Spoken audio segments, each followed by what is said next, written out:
Imagine this. An alien spaceship takes a wrong turn somewhere in the cosmos and bam. It crash lands right here on Earth. And guess where our little green friend ends up? Trapped near his absolute hero. This hero, runs a circus in China. But here's the kicker. The hero thinks the alien is just a monkey. Can you believe it? Now, what happens to this poor extraterrestrial? Our hero, in his infinite wisdom, just leaves him. And how does the alien repay this kindness? By making the hero and his best buddies' lives a living, breathing cartoon. But hold on, the story actually kicks off with a Mexican spaceship. Yep, you heard that right. The captain, a fine fellow named Andreo, is carrying around this super important gene ball. Some Earth officials tell him, "Listen up, buddy. Just hand over that gene ball quietly to this Alan guy and get out of there. No need for chit-chat." Andreo, being a good sport, says, "Okay," and takes a peek at this mysterious gene ball.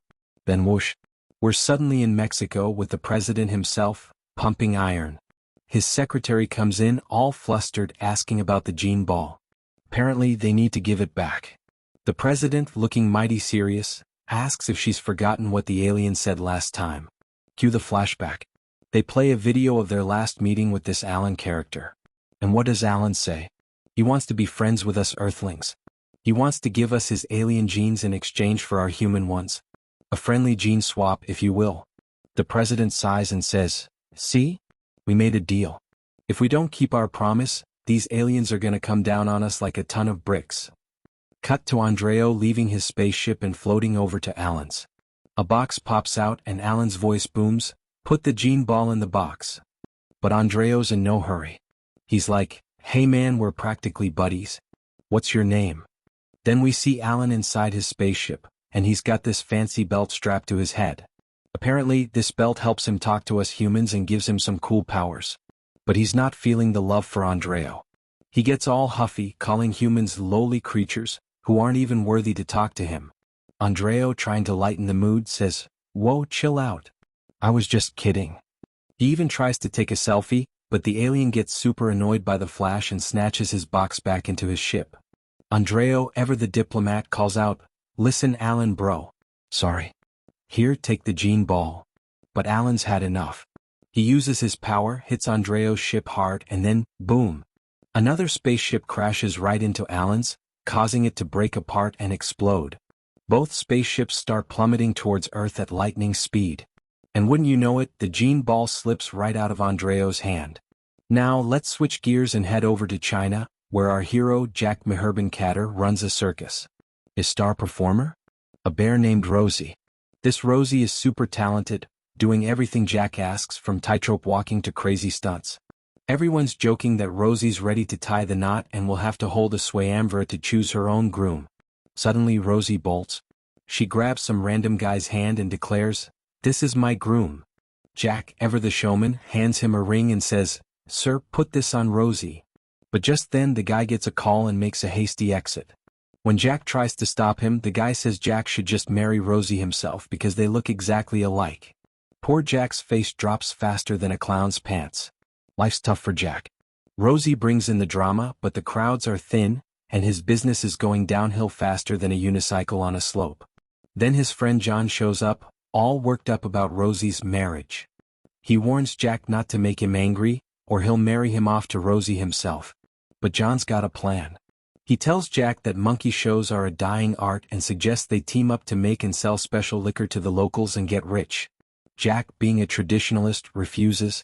This circus is his family's legacy. John, however, has been busy. He reveals he's been making snake liquor and selling it for a good profit. He's got all sorts of ingredients to make even better concoctions. In the next scene, Jack's hitting up a guy named Bun for a loan. He promises to invest in the business and pay him back quickly. But Bun just points to his pool and says people are fools for thinking wishes come true by throwing coins in it. He basically tells Jack his circus is as useless as that pool. Dejected, Jack returns and vows to his ancestors that he'll never give up his circus. Meanwhile, the pieces of those broken spaceships are hurtling towards China. And guess what? The alien manages to detach himself from his ship, turns into a ball and starts falling too. The spaceship crashes into a lake, but the alien ball gets snagged in the lights above Jack's circus. Talk about a lucky break. It starts raining and the alien emerges from his ball form. Now Jack hears a weird noise and goes to Rosie's room with a stick. There's a hole in the ceiling and a box falls on Rosie, trapping her hand underneath. She's screaming in pain. Jack frees Rosie, but her hand is badly injured. He calls John for help. Just then he spots a strange leg sticking out from under some debris. He grabs it and pulls, and voila! It's the alien. John arrives and Jack shows him their unexpected guest. John's eyes light up. He thinks they can make a fortune by handing the alien over to the government. But Jack isn't convinced. He takes a closer look and declares it's just a weird-looking monkey. The only difference is it's completely hairless. Then Jack pulls the belt off the unconscious alien's head and puts it on himself. Suddenly, everything starts vibrating and Jack gets a massive headache. He quickly takes the belt off. He then rushes to a doctor's clinic, where Rosie is getting treated by a doctor who seems to be more interested in the bottle than his patients. Jack asks when Rosie will recover. The doctor slurs that it'll take 3 months. Jack's already struggling, and now his star performer is out of commission. How will he run the circus? Just then he sees the alien stirring in a bag. Jack opens it and the alien sits up looking dazed. Now Jack's totally convinced it's a monkey. He starts examining it, telling it to open its mouth and show its teeth. The alien, of course, can't understand him and tries to protest, but without his belt, his voice just sounds like monkey chatter. He's lost his powers too. He's just a small, confused alien, or as Jack sees it, a hairless monkey. The alien reaches out to Jack, probably wanting his belt back, but Jack just shakes his hand, declaring they're now friends. This makes the alien furious. He starts flailing around and John jumps in, grabbing a mop and trying to fight him off. Poor alien. He tries to escape, but Jack manages to lock him up with a rod. The next day we meet Michael, who works for the president, talking to a guy named John. Apparently they were secretly communicating with the alien, but he's escaped. The president wants John to find him and bring him back. Meanwhile, Jack is panicking about his circus. Then he has an idea. He's got a new monkey. He'll train it and keep the show going. The next day he puts a rope around the alien's neck and says, "All right, Timo. That's your name now and I'm your master. Sit quietly on this bicycle." But Timo, aka the alien, is having none of it. He stands his ground stubbornly. Jack loses his temper and whacks him on the back with a stick. At first the alien doesn't budge, but after repeated beatings the poor guy shrinks in pain. He's now terrified of Jack and starts obeying his every command. The circus has these huge models of famous landmarks. The alien, now Timo, is trying to walk on logs, while Jack puts barbed wire around the circus walls to make sure he doesn't escape. Jack asks, "Timo, who are our alien friends?" Timo looks around, confused. There's no one else there. He's tied to Jack's waist. He tries to climb a ladder and sneakily remove the belt that's still attached to Jack's back. But little does he know there's a secret camera inside that belt. It snaps a photo and sends it straight to the Mexican government. Maybe the Mexicans put that there to track the alien. And it turns out the alien was talking to them through the belt right before he fell. As he's pulling on it, he falls off the ladder. Jack just thinks he's doing some amazing stunt. Next we see a team in Mexico called MCC researching aliens. A blurry photo of a tree pops up on their system. They can't figure out where Alan is. But then John arrives and confirms it's definitely a statue. He researches Shep's statue around the world and finds out it's the Christ the Redeemer statue in Brazil. He immediately heads to Brazil. Little does he know that statue is right in Jack's circus in China, accidentally photographed by the alien. John's team reaches Brazil and spots a private ship. They use some local help to stop it, thinking it must be carrying the alien. But nope. It's just smugglers with some illegally hunted animal meat. John's furious and tells them if they're going to loot they should aim bigger. Back at the circus, the alien shows Rosie alone and signals that if she wants a banana, she needs to get his belt back from Jack. Rosie, being a monkey at heart, or at least in body, can't resist the lure of a banana. She snatches the belt from Jack's waist and click. The secret camera activates again. This time it takes a photo of a circus tower that's actually in Kazakhstan. John gets this photo too. He decides to head to Kazakhstan. He confronts the local government officials, demanding to know where their alien is hidden. After a long standoff, John realizes they don't have him. Meanwhile, Jack is hanging out with John having a drink. Jack taps the table twice and like a well-trained waiter, the alien, still thinking he's Timo, comes over with a dish and greets him. Not only that, but at Jack's request he does another trick by bending an iron spear with his neck. John is super impressed and praises Jack's training skills. The alien then tries to get his belt back through Rosie, but the camera clicks another photo, this time of the circus pyramid. So, now you know where John and his team are headed next. They all arrive in Kazakhstan hot and thirsty. They search everywhere but find no sign of the alien. Then one day, Jack returns to the circus to find a huge crowd and fancy decorations. He asks security what's going on. They tell him that the day after Ban refused to lend him money, a monkey bit off his hand. Ban thinks it was divine punishment for teasing Jack's monkey. Now Ban is ready to invest a lot of money in the circus with just one condition. Jack has to give him 30% of the profits. Jack agrees and meets with Ban, who's doing surprisingly well despite his missing hand. Ban then brags about having a better monkey than Rosie and pulls back a curtain to reveal a cage. But Timo's not there. Ban's confused, but Jack assures him he was just there a minute ago. He goes to his room to look for him and finds John talking to a shady guy. John's trying to sell their Timo to this guy for $15,000. Jack angrily chases the guy away and tells John off. He then calls out for Timo. John reveals he's locked Timo in a cage and tells Jack he should worship him. He argues that if Jack does the same old monkey show, he won't get any audience. He needs to do something different. Jack's not buying it. He insists Timo is just an ordinary monkey and tries to get him to do some tricks. But while messing with the belt, Jack's pants come loose. In his excitement he takes them off right there. And guess what? The alien's belt gets stuck in his pants. The alien sees this whole embarrassing situation. John then opens the cage and tells Alan, still thinking he's Timo, that if he does whatever John says, he'll give him everything he wants. He tells him to pay attention and the alien even salutes. Jack laughs, saying he already taught him all that. John tries to teach him push-ups, but the alien does a full six-pack workout along with them. Jack is getting seriously outsmarted. Meanwhile, the alien sneaks out of the cage for some fun. Jack quickly closes the shutters and sees him getting into a truck and heading to the market near the beach. These guys on a bicycle try to catch him, but the alien rides back to their shop on a bicycle himself and tries to open the shutter. He can't. Poor guy. He immediately runs to the doctor's house across the street. Jack and John come looking for their monkey. The drunken doctor mumbles that he hasn't seen anything. Turns out, some of the doctor's patients are there for acupuncture and cupping therapy. Just like them, Alan is lying on a bed covered with a sheet, with glass jars all over his back. In pain he gets up and runs to the roof. These guys are still trying to catch him, but Jack's training comes in handy.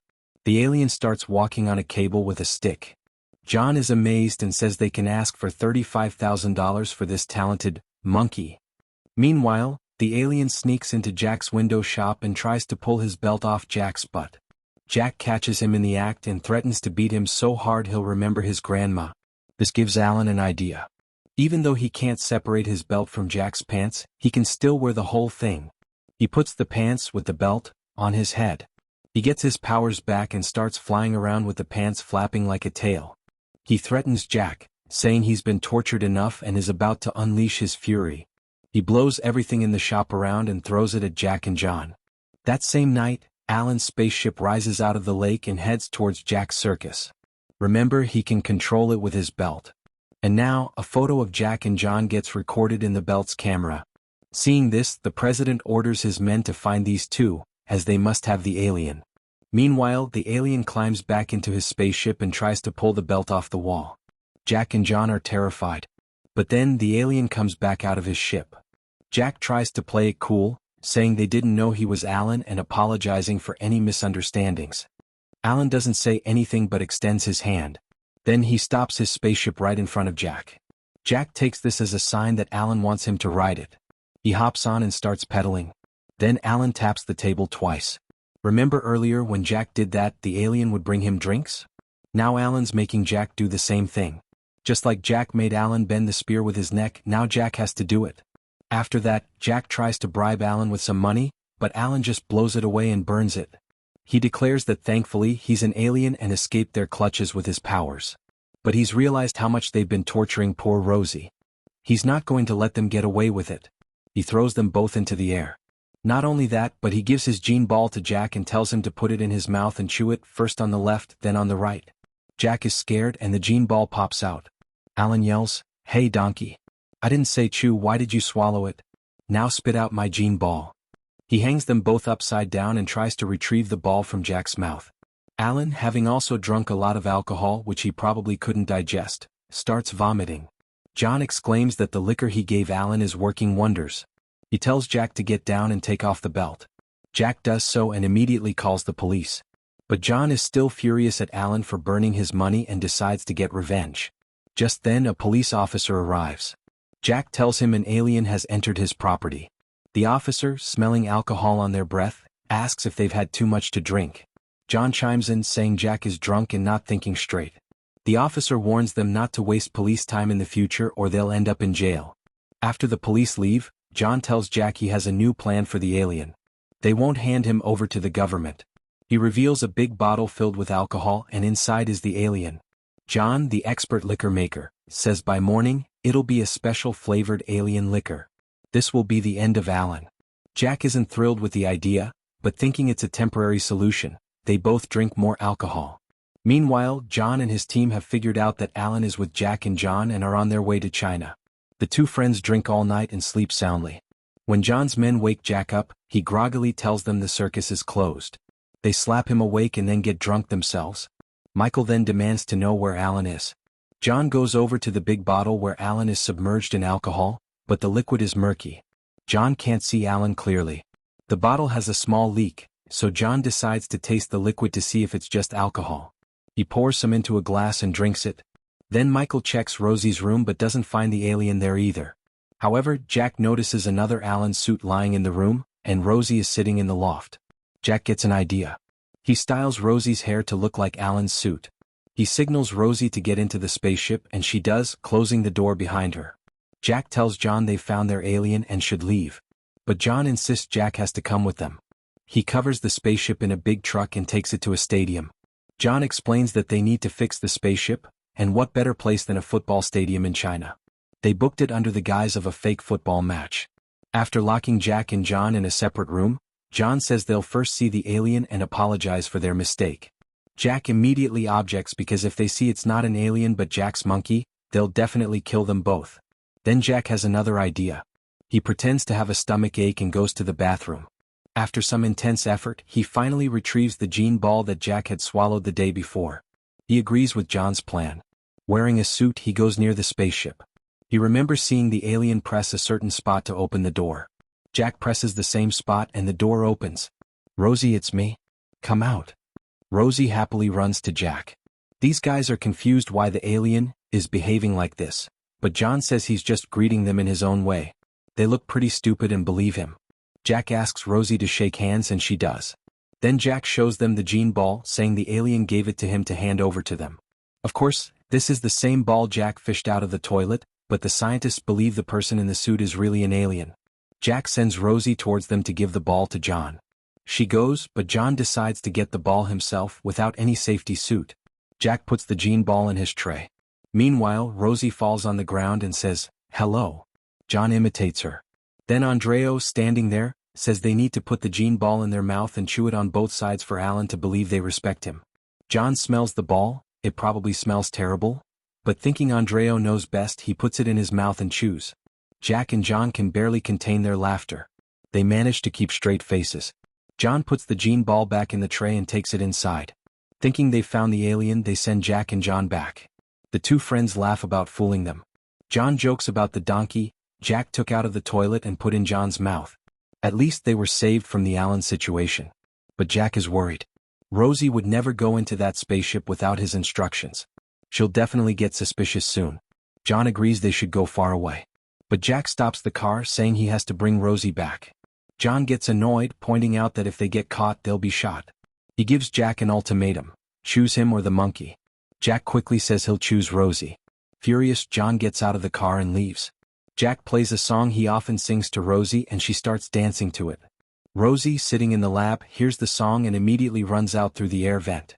Before anyone can catch her, she jumps over the wall, grabs some tree branches and leaps straight into Jack's car. Jack speeds away. Meanwhile, a scientist tells John he's tested the gene ball. It contains monkey DNA, human waste, and John's saliva.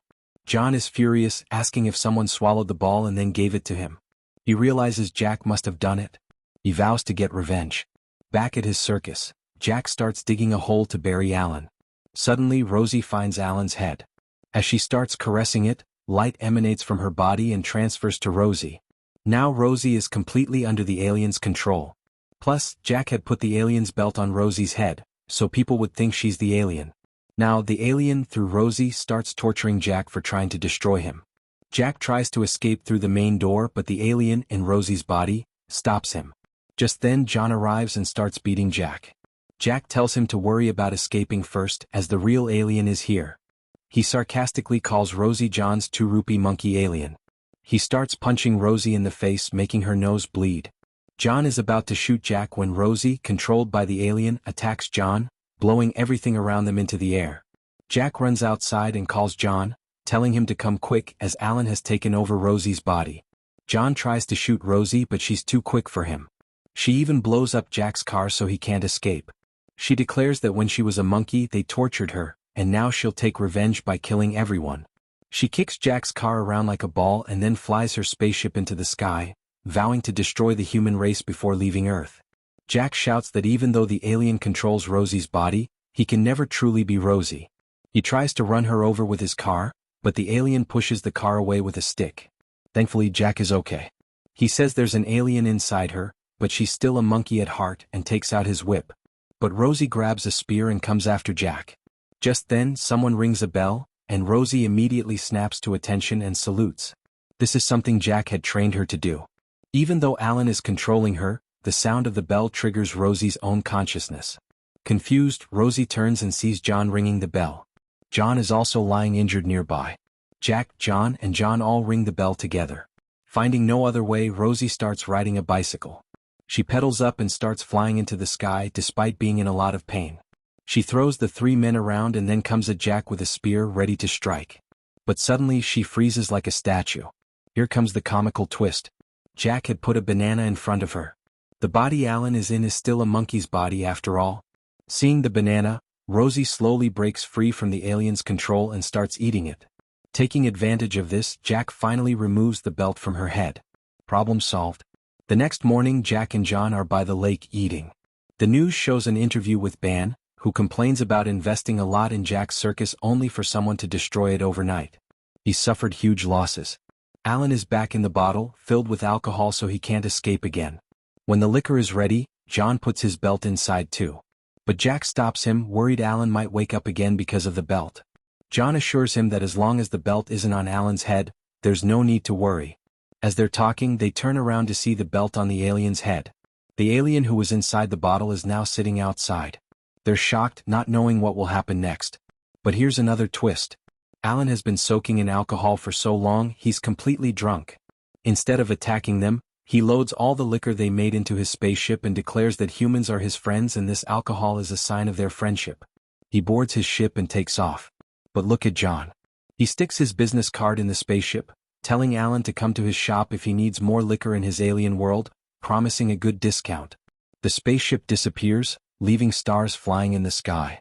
From Alan's words, Jack understands how much he was torturing Rosie to maintain his traditions. That's why he decides to give up the circus to his family. Together with John, he starts supplying his special liquor all over China. And that's how this crazy movie ends. If you enjoyed this wild story, please like and subscribe. Take care and thanks for watching.